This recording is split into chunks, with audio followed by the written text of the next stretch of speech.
This sanctioning body president is not a disinterested party. He, as he's claiming, I'm not. He has business interests he clearly feels, in my opinion, are threatened by a shifting landscape in boxing. And I am a part of that shifting landscape. It ain't business as usual anymore, where these cancerous sanctioning body cells drain the life out of the sport year after year. Max Kellerman has made his position clear, even when addressing one of the most influential figures in the WBC. He's been outspoken about what he sees as the decline of the traditional sanctioning body system in boxing, arguing that the structure has become outdated and harmful to the sport's long-term health. Kellerman points to his decades of work covering boxing as evidence that his views come from experience, not from outside influence. This situation isn't just a media disagreement. It reflects a larger debate about the future direction of boxing. Kellerman's stance challenges long-established practices and puts him at odds with the sport's old guard. A major factor behind the tension comes down to finances. Sanctioning organizations such as the WBC, WBA, and IBF have historically depended on sanctioning fees, which fighters pay as a percentage of their purse to compete for or hold their titles. For years, most athletes accepted this system as part of the path to championship status. However, the dynamic shifted after Terence Crawford defeated Canelo Alvarez, earned a massive reported payday, and chose not to continue participating in that fee structure. His decision marked a significant moment, sparking new questions about how much power sanctioning bodies should hold and whether the traditional model still benefits fighters in the modern era. Mauricio, got a lot to say about me not paying him $300,000 plus another $100K something for sanction fees, right? Then he gonna tell me I ain't even apologize? Like, who the fuck you think I am? Boy, you better slap your fucking self. Ain't paying your ass shit. Fuck you talking about pay you $300,000. What makes you so motherfucking better than any of the other sanctioned bodies? Huh? Answer that question. What makes you better than the WBO, the IBF, or the WBA? Everybody accepted what I was giving them. But you, the WBC, think that you better than everybody, don't you? So since you, the WBC, and you got the fucking green belt, which don't mean fucking shit. The fucking real belt is the ring belt, which is free, motherfucker. What are you talking about? You want me to pay you more than the other sanctioned bodies because you feel like you better than them. How in the world all the sanctioned bodies agreed to the same amount, but you sit your motherfucking ass up there and say that I need to apologize to you? The fuck? You can take the fucking belt.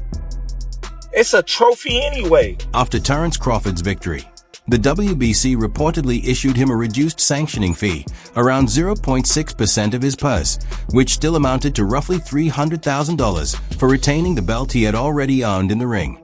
Crawford's reaction quickly became a headline moment.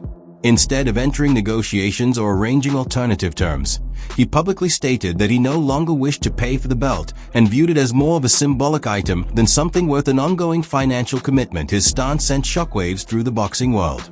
When a fighter widely regarded as one of the sport's best openly questions the value of a championship title, it naturally sparks discussion across the industry. The WBC eventually removed the title from him, but by that point the larger conversation had already begun. Crawford's decision encouraged other fighters and fans to rethink how much importance sanctioning bodies should hold in the modern era, fueling a growing debate about tradition, authority, and the future direction of championship boxing.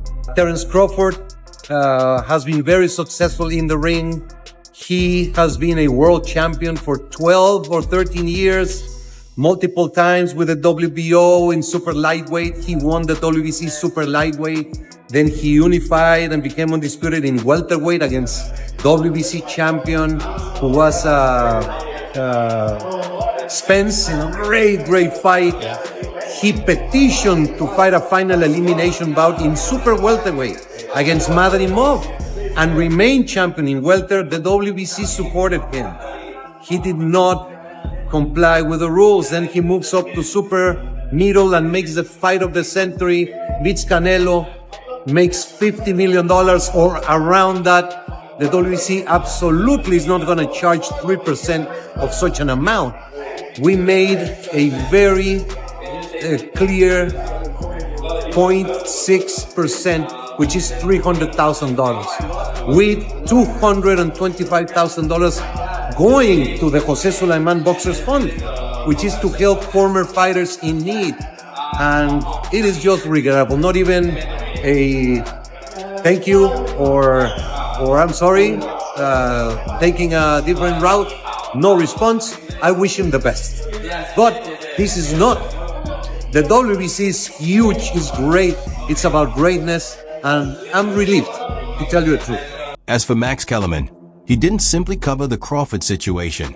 He used it as a launching point to question the very role of sanctioning bodies in modern boxing. On his show, Kellerman delivered one of his strongest critiques to date, arguing that groups like the WBC no longer function as protectors of the sport, but instead operate in ways that he believes can hold the sport back rather than sugarcoating his view.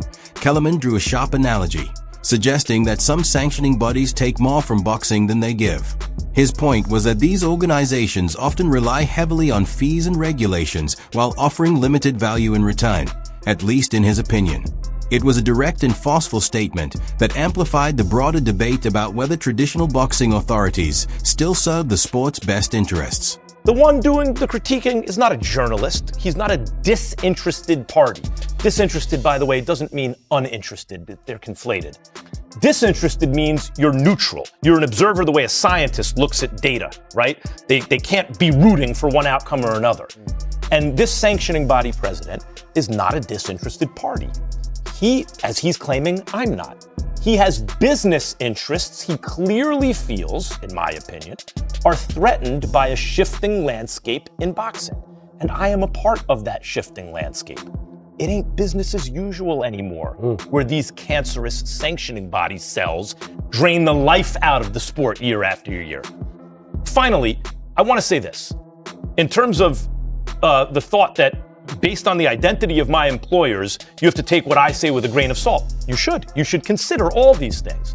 You should also judge what I'm saying based on the content of what I'm saying and the truthfulness of it. Max Kellerman argued that in earlier eras, sanctioning bodies may have played a more necessary role in organizing the sport. But today, in his view, they function more like intermediaries who take a share of revenue from the very athletes who risk everything in the ring. He emphasized that fans don't show up to watch an organization's belt. They show up to watch elite fighters like Terence Crawford or Canelo Alvarez. Kellerman's point was simple. If the fighters are the attraction and the fans are the ones supporting the events, then it's fair to question why so much money still flows through large administrative structures in the middle. He stated that the old model, where these groups operated without much pushback, is fading, and the sport is entering a period of re-evaluation.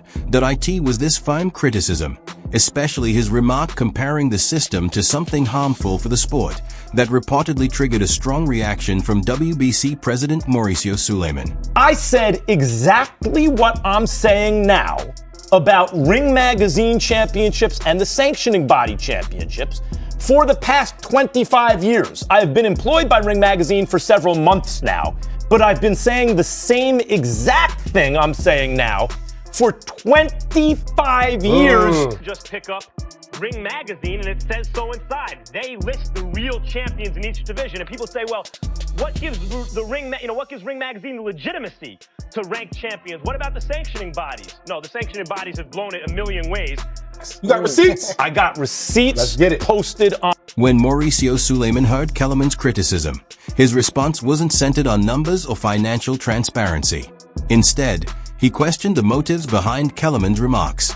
In an interview with Fight Hype, Sulaiman dismissed the comments with a laugh, though the tension was unmistakable. He suggested that Kellerman's recent criticism of the WBC might be influenced by his current role with the Ring Magazine. Sulaiman pointed out that the ring is now under the ownership of the Saudi General Entertainment Authority, overseen by His Excellency Turki Al-Sheikh. In Sulaiman's view, this connection could play a role in how Kellerman frames certain issues within the sport. Max Kellerman spoke with Mr. Khan earlier today in an interview, and they spoke about No, please, I will not comment because that is a scripted commentary. The WBC does not have outlets. They own that outlet, so they can script. And it is so embarrassing how low Max Kellerman, Mike Coppinger, they have gone so low because they do represent the publication. So it is scripted. It's biased completely. So I don't like to comment on that. Okay. Well, you are doing an interview. This is not biased. I am answering every single question. Absolutely. And I don't owe anything to you. You don't owe anything to me. You ask, I respond. But to talk about a program that is scripted, absolutely not. Well, what about the Muhammad Ali Act? They spoke about just it having an option for the fighter to go a different direction, and they still nothing's going to change. They're just going to add an option where you can fight for another company. You don't have to just stay with the Muhammad Ali Act. That is not true. That is not true. Fighters have options. They can sign with Golden Boy, with Top Rank, with Iron Tiger, with Queensberry, with Matchroom, with John Doe. Those are the options. And Muhammad Ali Act helps them to have representation, a manager to sit down and negotiate and know the financials of every event. And the Muhammad Ali Act prevents the promoters from having a abuse of power, controlling a fighter, controlling the rankings, controlling a title. The WBC has to disclose many things to the authorities in the United States on every fight, on the rankings every month. It is a big cloud that should be analyzed and put openly, because they're very smart on trying to say they're very smart and everybody's not as they are.